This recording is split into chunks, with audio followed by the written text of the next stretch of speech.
صبر کا مطلب ہے اللہ تعالی کی عطا کردہ آزمائش پر حوصلہ کرنا، اور رضا کا معنی اصطلاحی معنی عرض کر رہا ہوں جو رائج ہیں زیادہ باتیں۔ صبر اور رضا کا مطلب ہے اللہ تعالیٰ کی رضا پہ راضی ہو جانا۔ یہ جو صبر ہوتا ہے، رضا ہوتی ہے، یہ چیزیں انسان کو سکون دے دیتی ہے۔ انسان ٹینشن سے، ڈپریشن سے، پریشانی سے بچ جاتا ہے۔ جو لوگ راضی بالرضا نہیں رہتے وہ بڑی پریشانی کا شکار ہو جاتے ہیں۔ ہر وقت کی بے سکونی اور ہر وقت کی تکلیف ان کا مقدر بن جاتی ہے۔ ہمارے ہاں عجلت ہے، جلد بازی ہے، لوگ برداشت سے بہت دور چلے گئے۔ اس کا نقصان ہے جھگڑا، اختلاف، بغض، اور پھر تھوڑا آگے بڑھیں تو قتل، اور تھوڑا اور کام شدید ہوا تو خودکشی۔ یہ ساری چیزیں اس وقت پیدا ہوتی ہیں جب انسان صبر اور حوصلہ چھوڑ دیتا ہے۔ اور دوسرا، ہم یہ سمجھنے لگے کہ صبر کرنے والے بزدل ہوتے ہیں، حالانکہ صبر بزدلی نہیں، صبر دلیر لوگ کرتے ہیں۔ صبر دلیری، حکمت، تدبر، فقاہت، عقل مندی کی علامت۔ ہم کہتے ہیں صبر شاید بزدلی ہے، میں چپ کر گیا تو سامنے والا کہے گا اس کے پاس ہی کچھ نہیں، حالانکہ قرآن مجید یہ کہتا ہے کہ وَاسْتَعِینُوا بِالصَّبْرِ وَالصَّلَاةِ، اے ایمان والو صبر اور نماز سے مدد مانگو، وَإِنَّهَا لَكَبِیرَةٌ، ہیں دونوں کام مشکل، یہ سخت کام ہے، اِلَّا عَلَى الْخَاشِعِینَ، مگر اللہ سے جو ڈرتے ہیں ان کے لیے مشکل ہے، ان کے لیے مشکل نہیں ہے۔ تو قرآن مجید نے تو کہا یہ کبیرہ ہیں، سخت ہیں، بڑے کام ہیں۔ حوصلہ کرنا بڑا کام ہے، چھوٹا کام ہے، یہ دلیر لوگوں کا کام ہے حوصلہ کرنا۔ جس آدمی میں حوصلہ پیدا ہو جائے نا، ساری دنیا اسی کی ہے، اس کا سب سے گزارا ہو جاتا ہے۔ وہ میرے کارواں ہے،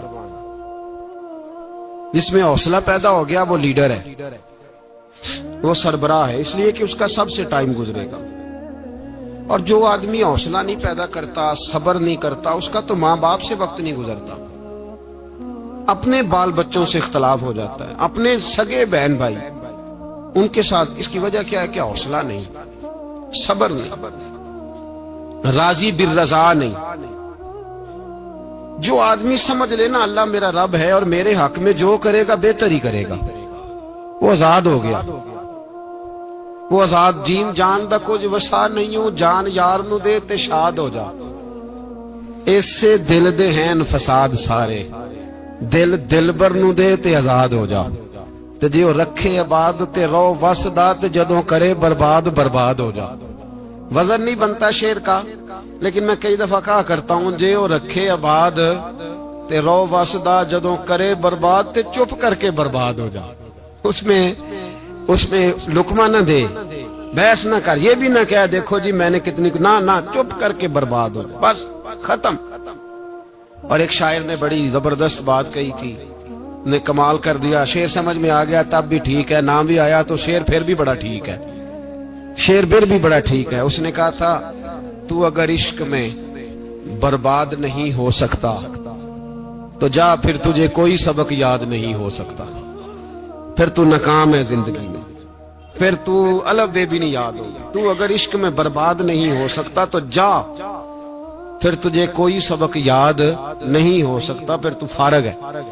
تو عزیزو یاد رکھو، صبر، حوصلہ، دانائی، یہ آپ کو بڑا کرے گی۔ میرے رسول پاک صلی اللہ تعالی علیہ وسلم کو اللہ نے سمندروں سے بڑا حوصلہ عطا فرمایا تھا، سمندروں سے بڑا، سمندروں سے بڑا مشکل ہوتا ہے بیٹی کے قاتل سے صلح کرنا، بڑا مشکل ہوتا ہے، بڑا مشکل ہوتا ہے کانٹے بچھانے والوں کے رستوں میں پھول بچھانا، اور بھائی یہ بڑا ہی مشکل ہے، بڑا جنہوں نے پتھر برسائے ہوں، مکے سے نکالا ہو، ان کے گلے میں پھولوں کے ہار ڈالنا، پر سلام اس پر کہ جس نے دشمنوں کو بھی قبائیں دیں، سلام اس پر کہ جس نے گالیاں سن کر دعائیں دی۔ تو حضور نے حلم کا مظاہرہ کیا، تدبر، صبر ایک تدبیر ہے، یہ آپ کو سیاںہ کر دے، جو اللہ نے آپ کو دیا اس پہ راضی رہے، صبر کرے، اور اپنے ارد گرد لوگوں کو دیکھ کے پریشان نہ ہو۔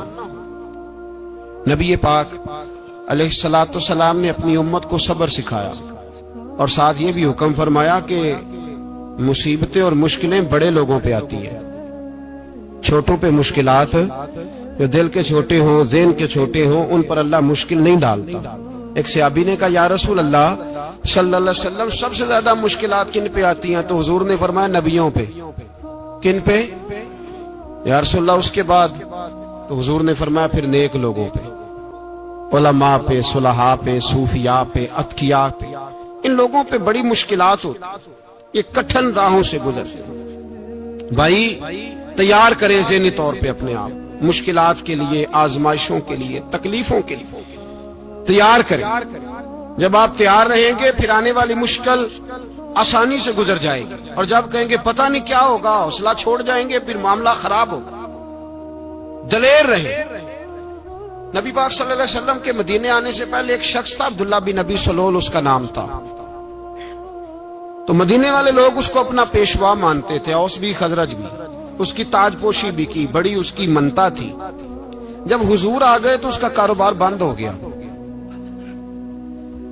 اب لوگ یہ نہیں سمجھتے کہ میں غلط ہوں، لوگ کسی کے مفادات کو ٹھیس پہنچتی ہے تو مخالفت کرنے لگ جاتا ہے۔ اب اس کے حالات جب خراب ہوئے تو اس نے پتہ کیا کیا، جھوٹ موٹ کا کلمہ پڑھ لیا۔ سمجھ آ رہی ہے باتوں؟ جھوٹ موٹ کا، اور منافقوں کا ایک ٹولہ اس نے تیار کر لیا، جس کا قرآن مجید نے سورہ منافقون میں ذکر کیا۔ ایک جنگ کا موقع تھا، نبی پاک صلی اللہ علیہ وسلم تشریف لے گئے تو عبداللہ بن ابی سلول بھی چلا گیا۔ حضرت عمر فاروق رضی اللہ تعالیٰ عنہ کے ایک غلام تھے، وہ پانی لینے کنویں پہ گئے، ادھر سے انصار میں سے، چونکہ حضرت عمر کے غلام مہاجر تھے، انصار میں سے ایک شخص پانی لینے پہلے سے آیا ہوا تھا۔ پانی بھرنے میں کوئی اختلاف ہو گیا، جھگڑا ہو گیا، مار کٹائی تک نوبت آ گئی۔ حضرت عمر کے غلام نے کچھ چیز مار دی، اس شخص کو زخمی ہو گیا۔ اس نے پکارا، عبداللہ بن ابی سلول نے سمجھا کہ موقع اچھا ہے، دوڑا ہوا آیا، اور آ کر اس نے کہا انصارے مدینہ بھاگ کے آؤ، جلدی آؤ، اور بڑے غلط جملے استعمال کیے۔ کہنے لگا اگر ان لوگوں کو تم اپنا بچا کچا کھانے کو نہ دیتے، مہاجروں کو، تو آج یہ تمہارے سر پہ نہ بیٹھتے۔ معاذ اللہ، ایسی باتوں پہ کہا کرے، بولے یہ روزمرہ کی گفتگو میں عادت بنائیں، کوئی ایسی بات کرنی ہو تو معاذ اللہ، استغفر اللہ کہہ کے کرنی چاہیے۔ اس نے کہا کہ معاذ اللہ اب ان کو بچا کچا نہ دیں تو یہ ہمارے سر پہ نہ بیٹھتے۔ شور کیا اس نے۔ ہمارے ہاں بھی سیانے بندے پنچایت کے لوگ وہ کہتے ہیں تو اس برادری کے بچے سے ہی مار کھا ہے، پتہ ہی نہیں چلا، جا اسے مار کے آ، سر پھاڑا، یہ کار پھوڑ دے اس کا سر، اور دیکھ میں دیکھ لوں گا بعد میں جو ہوگا۔ یہ عقل مند لوگوں کے مشورے نہیں، یہ جاہل لوگوں کے مشورے۔ ناراض نہ ہونا، پر یہ نبی پاک صلی اللہ علیہ وسلم نے فرمایا ہے، حضور کا فرمان ہے۔ یہ کن لوگوں کا کام ہے؟ بول کے بتائیں، بول کے۔ پڑھے لکھے سیانے بندے اس طرح کے مشورے یہ بالکل نہیں دیتے، جاہلوں کا کام۔ پکارا، مہاجر سارے اکٹھے ہو گئے، انصار سارے آ گئے، اور جب انصار آئے تو مہاجرین کو بھی پکارا، مہاجر بھی آ گئے۔ اب وہ گتھم گتھا ہونے لگے تو کسی نے جا کے محبوب پاک کے کان میں کہا یا رسول اللہ وہاں تو مہاجر انصار لڑنے لگے، وہ پرانی لڑائیاں پھر سے جاگ گئی ہیں۔ نبی پاک